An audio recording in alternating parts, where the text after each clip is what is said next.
New information about the Jeffrey Epstein files. We're going to head right over to Josh Sanders live at the Pulse desk with what we know. Hi, Josh. Good morning. Hey, good morning, Janelle. While you were sleeping, the Justice Department releasing thousands of additional documents from the Jeffrey Epstein files. This is marking another major disclosure under the Epstein Files Transparency Act. Now, we know that more than 11,000 files are in this latest release, including court records, FBI and DOJ documents, emails, and video. Donald Trump just got blindsided by his own transparency stunt, and the fallout is absolutely destroying his presidency before it even gets started. The Justice Department dropped a massive document dump that Trump never saw coming. Files he thought would make him look heroic just became the weapon his enemies needed to dismantle everything he's built over the last decade. This isn't just another scandal. This is Trump watching his entire political identity collapse in real time because he was stupid enough to think he could control a process designed to expose exactly the kind of people he used to associate with. But real quick, if you want to continue seeing coverage that actually makes some sense instead of the mainstream media's constant both sides nonsense, make sure you hit that subscribe button right now. We're covering every development as this presidency continues spiraling into chaos. Your support keeps this Channel Patrick Smith show going. Here's what happened. Back in November, Trump signed legislation requiring the government to release massive amounts of previously sealed material related to one of the biggest criminal investigations in modern American history. Trump thought this move made him look transparent and tough on corruption. He believed opening these files would prove he had nothing to hide while simultaneously exposing his political enemies. Classic Trump logic. Take credit for something that sounds good without thinking through the actual consequences. The law Trump signed included a specific deadline. Everything was supposed to become public within 1 month of his signature. That deadline came and went without any action from the Justice Department. 30 days passed, then 40, then 50.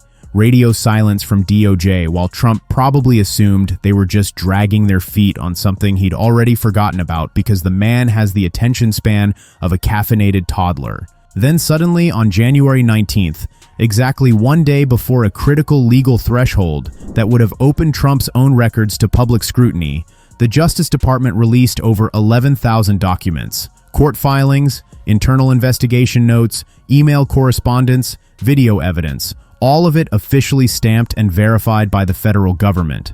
And Trump's name is scattered throughout these materials in ways that completely undermine the outsider image he spent years cultivating. The timing here is absolutely crucial to understanding what actually happened. Someone inside the Justice Department made a calculated decision to delay this release for 2 full months, beyond the legal requirement.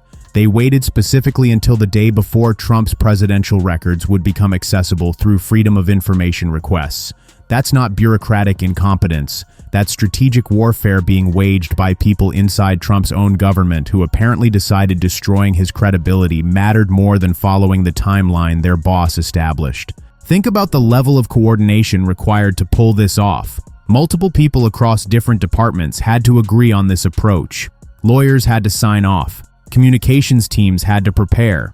Someone high up in the Justice Department food chain gave explicit approval for releasing these specific documents at this specific moment, knowing exactly what kind of political damage would result.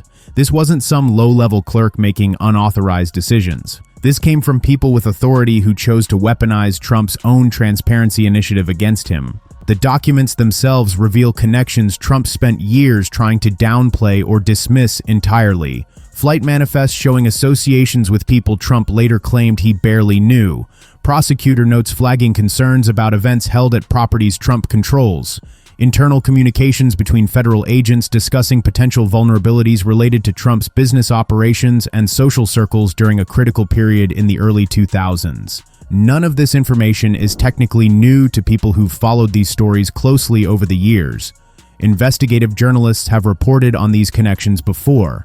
But there's a massive difference between news articles citing anonymous sources and official government documents bearing Department of Justice seals confirming the same information. Trump can dismiss journalism as fake news. He can't dismiss his own government's official records without looking completely deranged. And he is trying. Trump immediately went on his social media platform screaming about hoaxes and witch hunts and Democrat conspiracies. He's calling these documents fake, despite them coming from an agency run by people he personally appointed. He's claiming this is all just recycled opposition research from his political enemies, even though these are literal federal investigation files compiled by career prosecutors who had no political stake in Trump's future when they wrote them.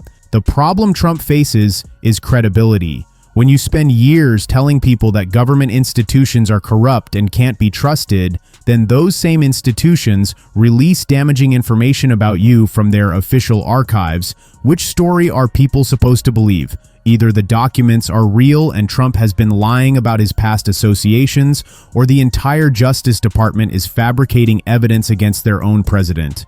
Most normal people are going to conclude the documents are probably legitimate. What makes this particularly devastating is how it destroys the central narrative Trump has built his entire political career around. He positions himself as the outsider fighting corrupt elites, the billionaire who turned against his own class to defend regular Americans against the establishment, the disruptor who would drain the swamp and expose the powerful people who think they're above the law. That's Trump's whole brand. That's why millions of people voted for him despite his obvious character flaws and constant scandals. But now you have official government records showing Trump was hanging around with exactly the kind of corrupt elite figures he claims to oppose.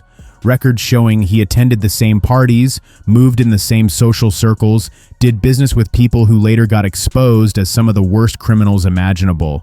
Suddenly, Trump's outsider credentials look pretty hollow. Suddenly, he seems less like a crusader against corruption and more like just another rich guy who happened to get into politics. Independent voters are going to look at this situation and start asking themselves hard questions. Questions like whether Trump is genuinely different from the establishment he attacks, or just another member of that same elite class pretending to fight against it for political advantage. Whether his anti-corruption rhetoric is sincere or just marketing strategy designed to win elections.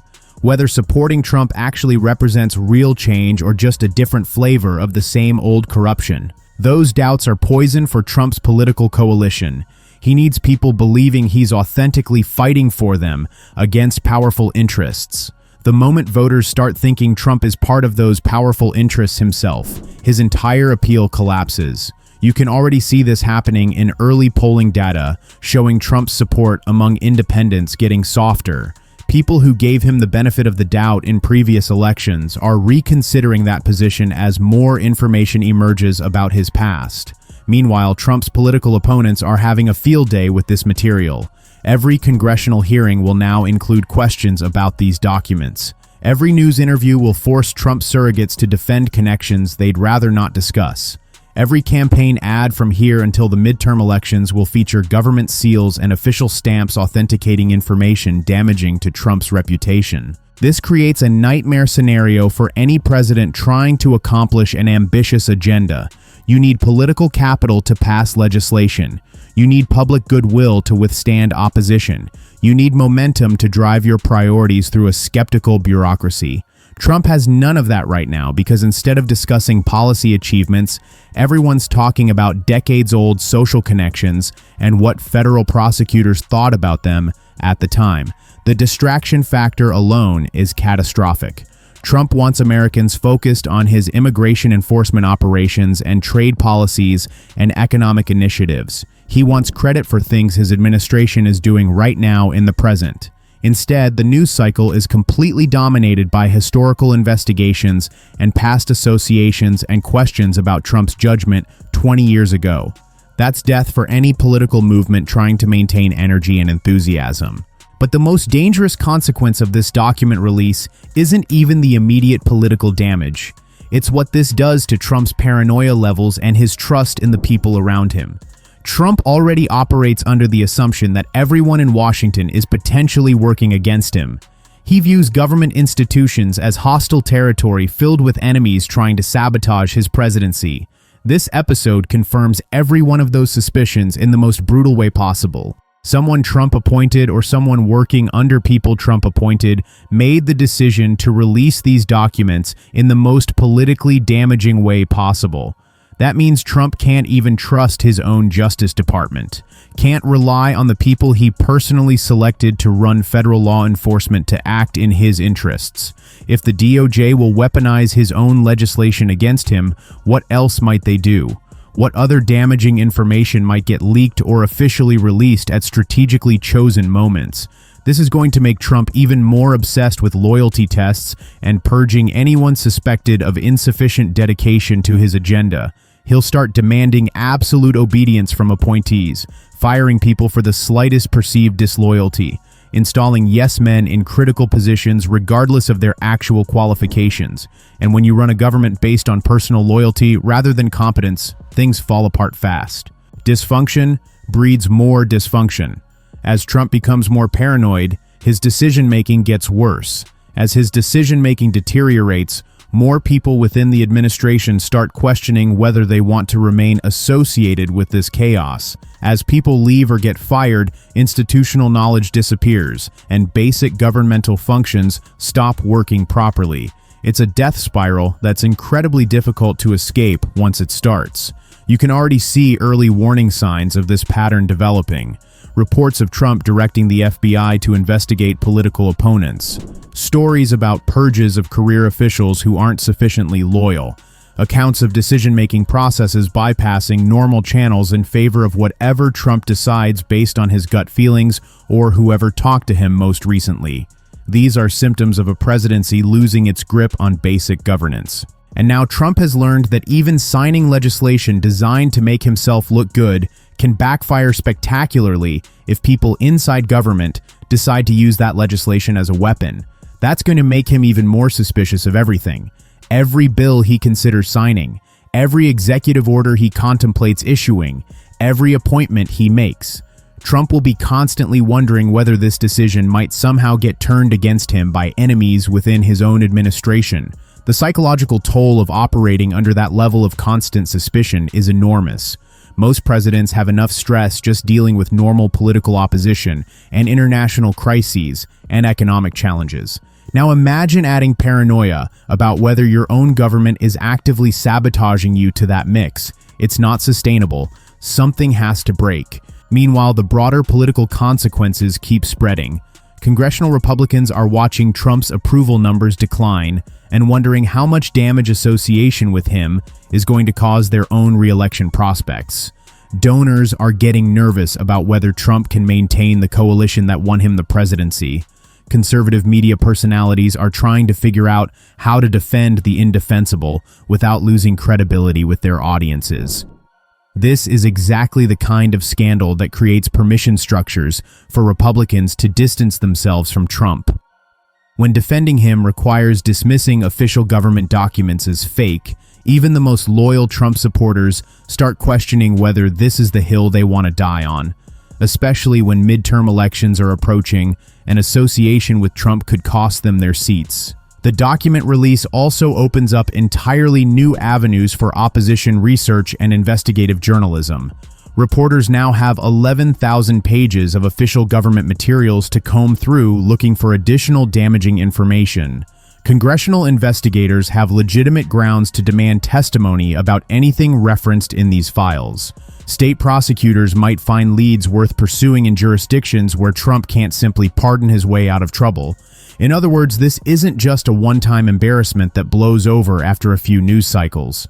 This is an ongoing vulnerability that will keep generating negative stories and difficult questions for months or potentially years. Every time Trump thinks he's moved past this issue, some journalist will uncover another detail buried in those 11,000 documents, and the whole thing flares up again. Trump's response strategy of just calling everything fake and hoping his base believes him isn't going to work here. These documents have official stamps. They bear the signatures of people Trump appointed. They come from institutions Trump himself empowered and funded. Dismissing them as fake requires believing in a conspiracy theory where Trump's own government is fabricating evidence against him. Some hardcore supporters will accept that narrative. Most normal people won't. The fundamental problem Trump faces is that he thought he could game a system designed to expose corruption by making himself look like a corruption fighter. He believed signing transparency legislation would prove he had nothing to hide. Instead, it gave his enemies the tools they needed to damage him using his own government's official records. That's not just a political miscalculation. That's a catastrophic strategic failure that undermines everything Trump has tried to build. And the worst part for Trump is there's no easy way out of this mess. He can't unsign the legislation, can't take back the transparency he claimed to champion, can't prevent journalists from reading public documents his own law released, can't stop opposition researchers from mining those documents for ammunition. The damage is done and it's permanent. Make sure you're subscribed because this story keeps developing as more people dig through these files. Drop your thoughts in the comments, and remember that accountability matters now more than ever.